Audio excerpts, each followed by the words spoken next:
오늘 은혜 받으실 하나님의 말씀은 구약성경 레위기 23장 15절로 22절 말씀입니다. 구약성경 181, 182쪽에 있습니다. 레위기 23장 15절부터 22절 우리 한 목소리로 봉독하시겠습니다. 안식일 이튿날 곧 너희가 요제로 곡식단을 가져온 날부터 세어서 7 안식일의 수요를 채우고 7 안식일 이튿날까지 합하여 50일을 계수하여 새 소제를 여호와께 드리되 너희의 처소에서 10분의 2 에바로 만든 떡 2개를 가져다가 흔들지니 이는 고운 가루에 누룩을 넣어서 구운 것이요 이는 첫 요제로 여호와께 드리는 것이며 너희는 또 이 떡과 함께 1년 된 흠없는 어린 양 7마리와 어린 수소 1마리와 수양 2마리를 드리되 이것들을 그 소제와 그 전제 제물과 함께 여호와께 드려서 번제로 삼을지니 이는 화제라 여호와께 향기로운 냄새며 또 수염소 하나로 속죄제를 드리며 1년 된 어린 수양 2마리를 화목제물로 드릴 것이요 제사장은 그 첫 이삭의 떡과 함께 그 2마리 어린 양을 여호와 앞에 흔들어서 요제를 삼을 것이요 이것들은 여호와께 드리는 성물이니 제사장에게 돌릴 것이며 이날에 너희는 너희 중에 성회를 공포하고 어떤 노동도 하지 말지니 이는 너희가 그 거주하는 각처에서 대대로 지킬 영원한 규례니라. 너희 땅에 곡물을 벨 때에 밭 모퉁이까지 다 베지 말며 떨어진 것을 줍지 말고 그것을 가난한 자와 거류민을 위하여 남겨두라. 나는 너희의 하나님 여호와이니라. 아멘. 레위기 23장에 절기에 대한 규례가 나오고 그 첫 번째로 안식일 규례가 주어졌다. 성경적 근거를 가진 여러 절기가 연례적, 그러니까 매년 돌아오는데 안식일은 일주일마다 한 번씩 돌아오고 그래서 자주 돌아오다 보니까 소홀히 여길 수 있지만 오히려 모든 절기의 기본은 안식일 정신에서 찾을 수 있다. 그런 말씀 지난 시간에 증거했습니다. 안식일은 거룩한 모임의 날입니다. 이 모임은 한 주간 얼굴 보지 못하고 살아오던 교우들 만나는 재미 아주 가치 없다 이렇게 말할 수는 없지만 기본적으로 하나님 앞에 나가는데 초점이 있습니다. 그래서 안식일을 뭐라고 표현했습니까? 여호와의 안식일이라고 주께서 친히 말씀을 하셨습니다. 모든 날의 주인은 창조주 하나님이시지만 특별히 안식일의 주인은 인자라고 말씀하셨을 때 포함된 의미 중 하나가 바로 이것입니다. 안식일은 창조주 하나님, 구원의 하나님을 기억하고 예배하는 날입니다. 하나님을 중심으로 보내는 날입니다. 노동을 쉬는 것도 하나님을 보기 위해서입니다. 몸과 마음을 세상과 자신으로부터 떼어내서 하나님을 향하게 하는 날입니다. 신약의 그리스도인들은 더 이상 안식일을 지키지 않고 있습니다. 안식 후 첫날 부활하신 예수 그리스도를 기념하는 주일을 우리가 지키고 있습니다. 그러나 오늘 우리가 원래의 안식일인 토요일이 아니라 일요일을 주일로 지키고 있지만 그럼에도 안식일의 정신이 주일에 고스란히 담겨 있다는 사실을 우리가 간과하지 않아야 합니다. 지난 시간 하나님은 이스라엘 백성에게 처음 추수한 곡식을 요구하셨고 곡식을 추수한 후 첫 단을 하나님 앞에 제물로 드리고 난 후에야 백성들은 수확한 곡식을 먹을 수 있었다 하고 말씀을 드렸고 처음 것은 대표성을 갖기 때문에 이스라엘이 처음 난 것을 드리는 것은 곧 모든 것을 드리는 것과 마찬가지고 이런 마음가짐은 오늘 우리 성도들에게도 필요하다고 했습니다. 그러면서 절기를 통해서 여전히 하나님은 우리의 주인이시고 구원자이시기에 우리의 모든 걸 받으실 배타적 권리를 갖고 계시고 우리를 구원하시고 복 주시는 분이 하나님인 것을 아는 성도라면 마땅히 그분께 가장 좋은 것, 처음 것을 기꺼이 드릴 수 있어야 한다. 잠언 3장 9절 10절 말씀을 인용한 바 있습니다. 무슨 일이든지 하나님과 함께 시작할 때 하나님이 주시는 복이 임하고 구원의 감격과 기쁨이 넘쳐날 것입니다. 초실절을 지낸 후 7주일 지난 다음에 지키는 77절은 시기적으로 늦은 봄 또는 이른 여름이어서 마지막으로 추수하는 밀을 거둔 다음에 지켰습니다. 맥추절이라고 할 때 보리맥자를 쓰고 있지만 초실절에 보리 첫 단을 드렸고 맥추절에는 밀을 추수해서 드렸습니다. 보리 첫 단 베어다 바치는 것과 밀 추수기가 열흘도 아니고 보름도 아니고 어떻게 50일이나 차이가 나느냐, 우리도 농사 지어봐서 아는데 이런 질문이 나오는 것은 자연스러운 일입니다. 초실절에 예루살렘 성전에 바치는 보리는 예루살렘에서 난 것이 아니라 갈릴리 북쪽에 있는 게네사렛 평야에서 베어온 것인데, 갈릴리 호수는 지중해 수면보다 212m 아래에 있고 예루살렘 해발 743m라 두 지역 간의 표고차가 무려 955m, 거의 1000m 가까이 차이가 난다고 했습니다. 우리 화단에 철쭉이 폈다가 치고 거의 한 달 지나야 지리산 정상 근처에 철쭉을 볼 수가 있습니다. 정읍과 해발 340m 진안구원은 같은 전라북도지만 계절차가 있습니다. 이스라엘 남단과 이웃나라 상하이가 유도상으로 비슷하기 때문에 이제 상하이가 굉장히 따뜻한 도시인 거 알고 있잖아요. 그래서 이스라엘의 기후를 우리가 간접적으로 짐작할 수가 있습니다. 갈릴리 게네사렛 평야의 곡식이 먼저 있고 예루살렘과 이스라엘 북쪽 지방은 훨씬 늦게 추수할 수밖에 없는 것입니다. 2006년 3월 성지순례 때 우리 성도님들과 갈릴리에서 보리가 노란 물이 들기 시작한 것을 봤는데 예루살렘에 올라갔더니 파란 것을 우리가 본 적이 있습니다. 이스라엘은 밀을 추수한 후 하나님께 각종 제사를 통해 풍성한 수확을 감사하면서 성회를 열었습니다. 동시에 풍성한 추수를 하러 가신 하나님의 은혜를 기억하면서 가난한 이웃에게 자비를 베풀었습니다. 십계명은 하나님과 사람에 대한 규정으로 나눌 수가 있습니다. 하나님과 사람의 관계, 또 사람과 사람 간의 관계를 이제 규정하고 있는데, 우리는 보통 1계명부터 4계명을 하나님을 향한 계명, 대신 계명으로 보고 5계명부터 10번째 계명을 대인 계명, 그러니까 사람과 사람 사이를 규정하는 것으로 분류를 하는데, 유대인들은 우리와 좀 다르게 5계명을 대신 계명, 하나님을 향한 계명으로 그렇게 분류하고 있다.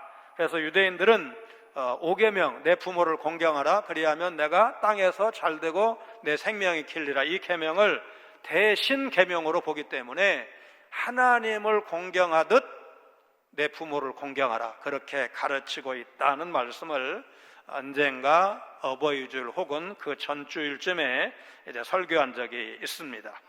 어떻게 분류하든 하나님을 향한 사랑, 그리고 사람과 사람 간의 사랑은 바로 드림과 나눔이라는 말로 정리할 수 있습니다. 오늘 우리 성도들이 하나님께 무엇을 드리고 어려운 이웃과 무엇을 어떻게 나누어야 할지를 함께 살펴볼 것입니다. 하나님께 첫 예물을 드린 후 50일째 되는 날에 새로운 예물을 드리는 날이 왔는데, 그 날이 바로 오순절입니다. 오늘 본문 15절 16절에는 절기 명칭이 나와 있지 않지만 출애굽기 34장 22절과 민수기 28장 26절에는 이 날이 77절이라고 이렇게 언급이 되어 있습니다. 출애굽기 34장 22절 77절, 곧 맥추의 초실절을 지키고 새말에는 수장절을 지키라, 이렇게 되어 있는데, 너는 밀 추수의 첫 열매로 77절을 지키라, 이렇게 번역하는 것이 내용상 맞습니다. 유월절과 무교절은 이른봄 이제 보리 추수 때 지켰고, 77절 오순절은 늦은 봄 혹은 이른 여름 밀을 추수한 다음에 지킨 것이 역사적으로 보나, 말하자면 팔레스타인 이스라엘 현실에서 보나 확실한 것입니다.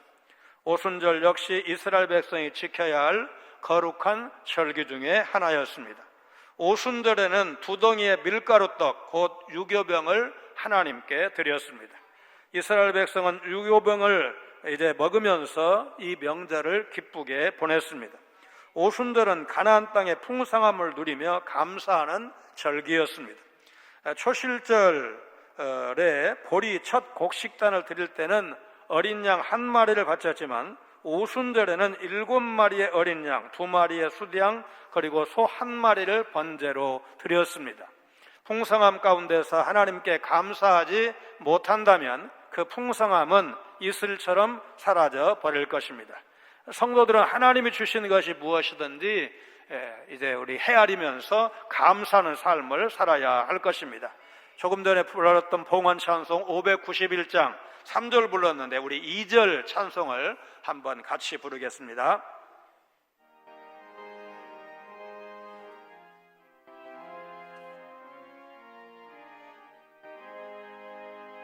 저 산과 들을 보라 참 아름답구나. 길가에 고운 꽃도 주님의 솜씨라.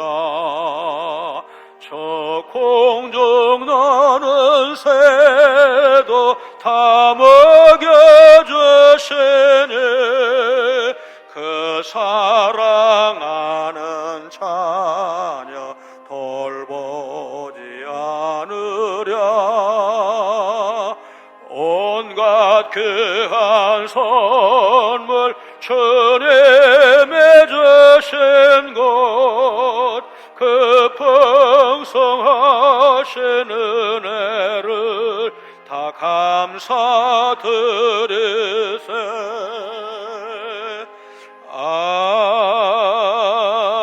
아멘. 우리가 누리는 온갖 좋은 선물 주님이 주신 것이다. 여러분 믿으시기를 바랍니다.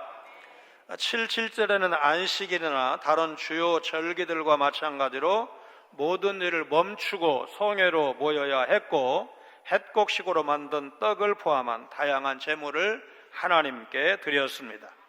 77절은 특이하게 누룩이 들어간 떡을 예물로 드렸습니다. 여러분, 누룩은 잘 아시는 바와 같이 빵을 구울 때 우리가 오늘 먹는 그 제과점에서 사는 빵 중에 그 발효제, 이스트 안 들어간 빵이 있을까요? 그러니까 이제 지난 시간에는 이제 무교절, 그러니까 이 이스트 발효제가 들어가지 않은 빵을 그 옛날 첫 출애굽 때 정신없이 나가니까 언제 제대로 발효시킬 시간이 없었던 거죠. 그러니까 급하니까 어떻게 해야 돼요? 없이 그냥 빵을 만들어서 먹고 출애굽을 했는데, 이번에는 그렇지 않다 이거죠. 누룩을 넣은 빵, 그러니까 맛있는 빵을 먹고 즐겁게 축제를 즐기라, 그런 의미가 있습니다. 그러나 이 떡을 제단에 바치지는 않았습니다. 12절, 13절과 본문 18절, 19절을 비교하면 초실절, 그러니까 유월절 또 무교절 때 지켰던 그 제사하고는 비교가 안 될 만큼 훨씬 많은 양을 바치고 더 기쁜 절기였음을 알 수가 있습니다. 하나님께 드린 좋은 예물은 태워져 연기와 냄새로 변했는데, 소중한 최상급 가축을 태워서 없애는 것, 연기로 날리는 것이 낭비 아닌가, 아깝지 않은가, 그런 생각을 할 법합니다. 그러나 이 일은 훗날 한 여인이 예수님께 옥합을 깨뜨리고 값비싼 향유를 부어 칭찬드는 거룩한 낭비라 할 것입니다. 예수님께서 그 여인을 얼마나 칭찬하셨습니까? 마가복음 14장 3절 이하에 베다니 나병 환자 시몬의 집에서 예수님이 식사하실 때 한 여자가 옥합을 깨뜨려서 예수님의 머리에 부었고 300데나리온에 나가는 노동자 거의 1년 연봉에 해당하는 이 비싼 향유를 가난한 자들에게 주지 않고 허비했다면서 화를 내고 여인을 책망하는 사람에게 예수님이 이렇게 말씀하십니다. 마가복음 14장 6절로 9절 같이 읽습니다. 예수께서 이르시되 가만두라.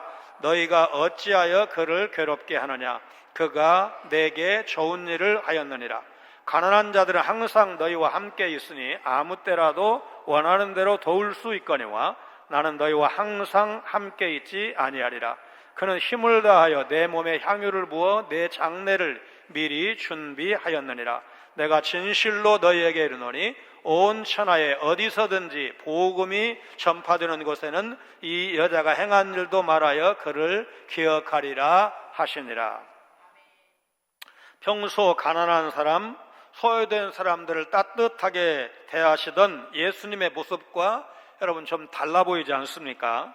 예수님은 이 여인이 옥합을 깨뜨려 예수님께 부은 것을 귀한 헌신으로 보셨습니다. 예수님은 머지않아 십자가에 죽을 것을 알고 계셨습니다. 이런 상황에서 여인의 이 헌신적인 행동은 자신의 장례를 준비하는 아주 가치 있는 상징적 행위로 보신 것입니다.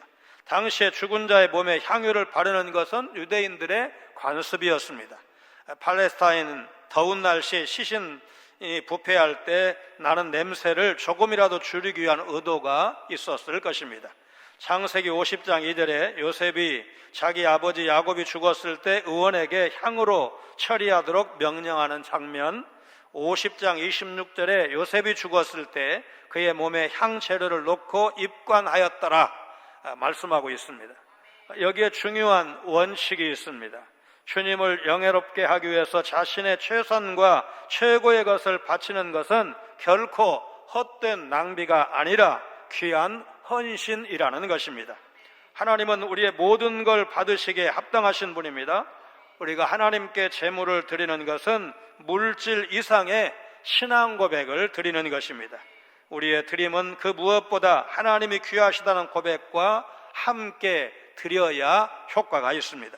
하나님, 우리가 가장 좋은 것, 가장 소중한 것을 드릴 때 기뻐하시고 더 좋은 것으로 채워주시는 것을 성경이 일관성 있게 보여주고 있습니다. 믿음의 사람 다윗이 좋은 본을 후세의 성도들에게 보여주었습니다. 역대상 29장 20절로 22절 같이 읽습니다. 다윗이 온 회중에게 이르되 너희는 너희 하나님 여호와를 송축하라 하며 회중이 그의 조상들의 하나님 여호와를 송축하고 머리를 숙여 여호와와 왕에게 절하고 이튿날 여호와께 제사를 드리고 또 여호와께 번제를 드리니 수송아지가 1000마리요 수대양이 1000마리요 어린 양이 1000마리요 또 그 전제라. 온 이스라엘을 위하여 풍성한 제물을 드리고 이날에 무리가 크게 기뻐하여 여호와 앞에서 먹으며 마셨더라. 이제 역대상 그 앞부분을 보면 이때 다윗이 금 10만 달란트, 은 100만 달란트, 그야말로 엄청난 액수의 성전 건축 헌금을 드리고 이제 감사 제사를 드린 것입니다.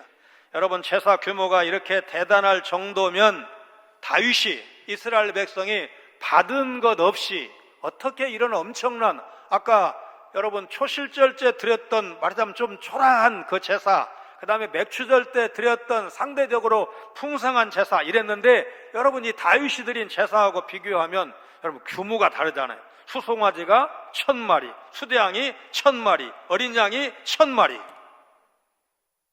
비교가 됩니까?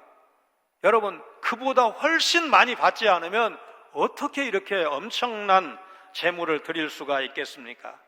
1960년 4월 이승만 정권이 붕괴될 때 학생들이 자유당 정권의 2인자로 불리는 이기붕의 집을 쳐들어가서 온갖 좋은 것을 가지고 나왔는데, 그때가 4월인데도 냉장고에서 수박이 나와서 그야말로 장안의 화제가 되었다는 얘기 말씀드린 적이 있습니다.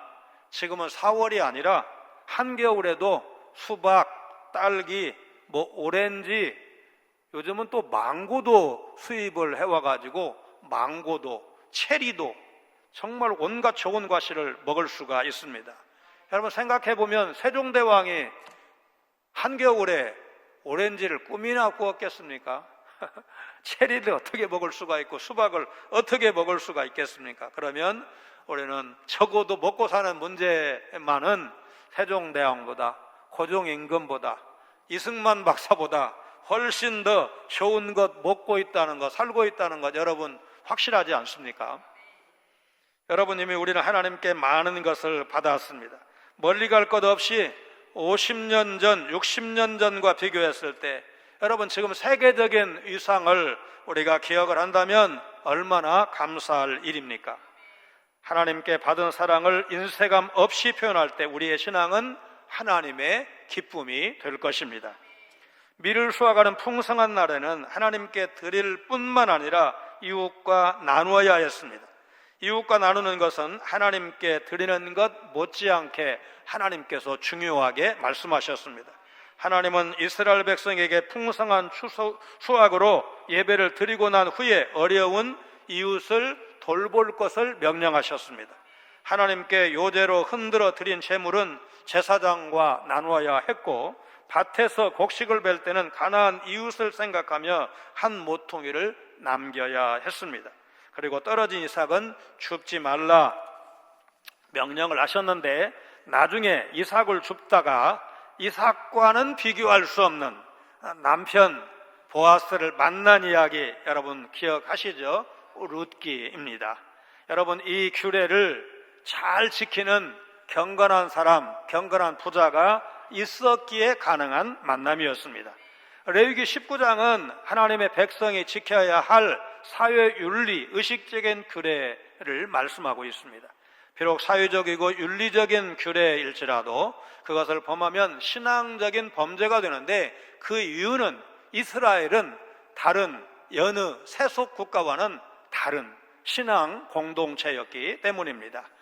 19장, 레위기 19장 이들의 너희는 거룩하라, 이는 나 여호와 너희 하나님이 거룩함이니라. 이스라엘은 다른 나라와는 다른 구별된 나라였기 때문입니다. 레위기 19장은 크게 세 부분으로 나눌 수가 있는데, 1절부터 8절은 종교적인 의무를 말씀하고 있고, 9절부터 14절은 이웃에 대한 의무, 그리고 19절로 마지막 37절까지는 순결에 대한 의무를 말씀하고 있습니다. 이스라엘 백성은 하나님께 감사 표현을 위해서 추수를 끝내고 제물을 드려야 했고, 가난한 이웃들을 향해서 자비를 베풀어야 했습니다. 이것은 하나님이 주신 복을 감사할 때는 필연적으로 어려운 이웃을 위한 구제도 함께 이루어져야 할 것을 보여주는 것입니다. 하나님께 감사함으로 헌물을 드리면서 이웃에게 인색하다면 하나님은 그 기물을 기뻐하지 않으실 것이고, 이제 반쪽에 불과한 것입니다. 본문에는 단순히 가난한 자, 거류민만 언급이 되었지만, 신명기에서는 이스라엘 백성이 돌봐야 될 대상을 더 구체적으로 나열하고 있는데, 이제 기업이 없는 레위 사람, 가난한 자, 거류민, 고아, 과부 등입니다. 기업이 없는 레위 사람을 제외하면 사회적 약자라고 할 것입니다. 경제가 많이 성장해도 사회적 약자는 여전히 우리 곁에 있습니다. 구약의 7.7절, 오순절은 신약의 성령 강림절과 연속성을 갖고 있다는 사실 대단히 흥미롭습니다. 시내산에서 율법을 받고 이스라엘의 하나님과 언약을 맺은 사건이 바로 7.7절에 일어났다는 것입니다. 하나님은 400여 년 동안 애굽에서 종살이하던 이스라엘을 애굽에서 데리고 나오셨습니다. 이스라엘 민족은 최초의 유월절을 보낸 다음 날인 첫째 달 15일에 홍해를 건너서 광야를 행군했고, 애굽 땅을 떠난 지 3개월 되던 날 출애굽기 19장 1절을 보면 시내산 광야에 도착을 했습니다. 출애굽기 19장 10절, 11절, 14절, 15절을 보면 하나님은 이스라엘 민족과 언약을 맺기 전에 그들로 준비하도록 명령하셨습니다. 이틀 동안 옷을 빨고 성결하게 해서 셋째 날에 여호와께서 온 백성의 목전에서 시내산에 강림하실 것을 준비하게 하신 것입니다. 마침내 셋째 날 아침에 우레와 번개와 빽빽한 구름과 나팔 소리가 들리는 가운데 하나님이 강림하셨습니다. 천사장의 나팔 소리가 함께 오실 주님의 모습을 미리 보여주었다 할 것입니다. 그리고 출애굽기 20장에 이스라엘 백성에게 십계명을 주셨습니다. 흥미로운 것은 유대인 신학자들의 계산에 의하면 시내산에서 십계명을 받은 날이 바로 77절이라는 것입니다. 그런데 신학에 와서 예수 그리스도께서 부활하신 후 50일째 되는 날 곧 오순절에 성령께서 강림하셨다는 것은 놀라운 일이 아닐 수가 없습니다. 구약에서 이스라엘이 하나님의 율법을 받음으로 하나님의 백성으로 그야말로 정식으로 출발한 날이 77절이었고 신약에서 바로 그 77절 오순절 날 성도들에게 성령이 임하심으로 하나님의 백성 곧 교회 공동체가 시작되었다는 사실은 얼마나 놀라운 일입니까? 맥추절이라고 부르는 구약의 77절은 하나님이 우리에게 주신 물질적 혜택을 감사하면서 하나님을 찬양하도록 가르쳤습니다. 또 그리스도인들은 오순절 성령 강림절을 기념하고 물질적인 복뿐만 아니라 우리에게 성령의 은사와 모든 영적인 복을 주신 것을 하나님 앞에 감사하면서 찬양해야 했습니다. 하나님 나라는 모든 사람이 행복한 나라입니다. 나는 배가 부르지만 주위에 굶주린 사람이 있다면 그곳을 천국이라고 말할 수는 없을 것입니다. 내가 가진 것을 이웃과 나눌 때 그곳에 진정한 하나님의 나라가 임할 것입니다. 그래서 교회는, 우리 성도들은 작은 사랑이라도 실천해야 하고 그래야 힘이 있습니다. 대통령 탄핵 심판은 찬성이 높긴 하지만 반대가 있는 것 또한 사실입니다. 그런데 탄핵 심판 과정을 통해서 문영배 헌법재판소장 대행이 화제가 되었고 이분의 인생사가 남다른 사연을 갖고 있다는 것을 알게 되었습니다. 고등학교 졸업 앨범에 물려받은 낡은 교복 대신 다른 사람의 이름표가 찍힌 멀쩡한 교복을 입고 찍은 사진을 여러분도 다 보셨을 겁니다. 그러면서 그토록 가난한 시골 학생이 공부에 전념해서 결국 서울대 법대를 졸업하고 사법시험에 합격해서 판사가 되고 부산 경남 지역에서 성실하게 판사로 일한 것을 계기로 법정에서 자주 마주쳤던 문재인 변호사가 눈여겨봤고 나중에 그가 대통령이 되자 헌법재판관 후보로 추천한 것이 말하자면 이분의 그 인생 스토리의 중요한 줄거리가 되었습니다. 판결 전후에 오늘의 문전 재판관에 있기까지는 김장하라는 독지가의 도움이 있었다는 사실이 널리 알려지게 되었습니다. 노무현 대통령도 후보 시절에, 이재명 대통령도 후보 시절에 이분을 찾아간 것을 이번에 알게 되었습니다. 이번 여름 명사, 초청, 특강 강사 중에 한 분으로 오시는 고신대학교 강성호 교수님도 소위 김장하 장학생의 한 사람입니다.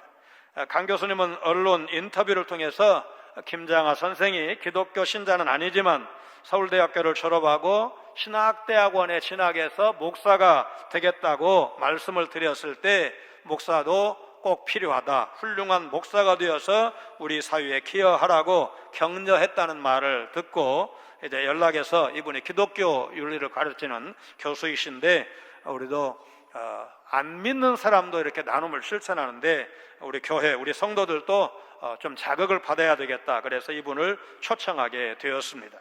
하나님의 나라는 나눔이 이제 가득한 나라입니다. 사랑의 나눔으로 이 땅에 하나님 나라를 이뤄가는 일에 우리 모두가 동참해야 할 것입니다. 권사회가 명절마다 회비를 모아서 어려운 교우들을 계속 섬기고 있습니다. 안수 집사에도 사랑의 연탄, 김장김치 나눔, 사랑의 봉사단 활동에 앞장서고 남녀 전도회 몇몇 교우들도 나눔을 꾸준히 실천하고 있는 것 너무나 감사한 일이 아닐 수가 없습니다. 여러분, 받는 분들 입장에서는 큰 액수가 아닐 수 있지만, 김치 한 통에 불과할 수 있지만 사랑과 정성으로 참여한 봉사자들, 많은 성도들의 참여가 있다는 것 우리는 다 알고 있습니다. 우리 교회 사랑의 봉사단에게 오래된 예배당 수리를 요청하는 일은 흔한 일이고 1년에 예배당 화대로 도움을 요청하는 교회가 전국적으로 두세 건은 꼭 있고 목회자나 사무가 중병으로 도움을 요청하는 경우도 화제보다 조금 더 많습니다. 지난 28일 토요일에도 이웃교회 강단 새롭게 하는 일을 하셨다고 아까 보여드린 사진 우리 장로님이 보내주셨습니다. 하나님의 사람은 하나님과 주변 사람들을 동시에 균형 있게 볼 수 있어야 합니다. 하나님께 시선을 고정하면서도 자신의 가장 귀한 것을 드리고 가진 것을 이웃과 나눌 수 있어야 합니다. 우리가 맥주 감사절을 보내면서 한마디로 이 절기를 요약한다면 하나님께 받은 은혜에 대해서 감사하고 하나님이 명령하신 대로 어려운 이웃도 외면치 않고 나누는 작은 사랑이라도 실천하는 그 사랑의 실천이 반드시 따라야 절기를 제대로 지키는 것이다. 그런 의미에서 그리스도인은 드림으로 시작해서 나눔으로 마치는 사람이라고 말해도 좋을 것입니다. 여러분, 맥주 감사절에 담긴 드림과 나눔 평생 기억하면서 하나님 앞에 드릴 것 드리시고 나눌 것 나누심으로 하나님께 영광을 돌리시는 여러분 모두가 되시기를 주님의 이름으로 축원합니다. 거룩하신 하나님, 미래 추수를 마치고 지키는 맥주절, 하나님이 주신 소산으로 인하여 감사하는 절기임을 우리 모두가 기억하기를 원합니다. 그러면서 하나님은 가난한 자들의 필요를 채워줄 것을 명령하셨다는 사실, 하나님을 향한 감사와 어려운 이웃을 향한 나눔이 함께 실천되어야 할 절기임을 잊지 않게 하여 주옵소서. 맥주 감사들은 하나님이 시내산에서 율법을 주신 날로 이스라엘 백성이 태동한 날임과 동시에 이날 성령이 기도하는 예루살렘 마가 요한의 다락방 성도들에게 강림하셔서 신약교회가 탄생한 날이라는 사실을 기억하면서 영혼의 추수 때를 바라보며 계속해서 성령 충만을 구하게 하시고 이제 절기의 의미를 그대로 살려서 지키는 우리 모두가 되게 하여 주옵소서.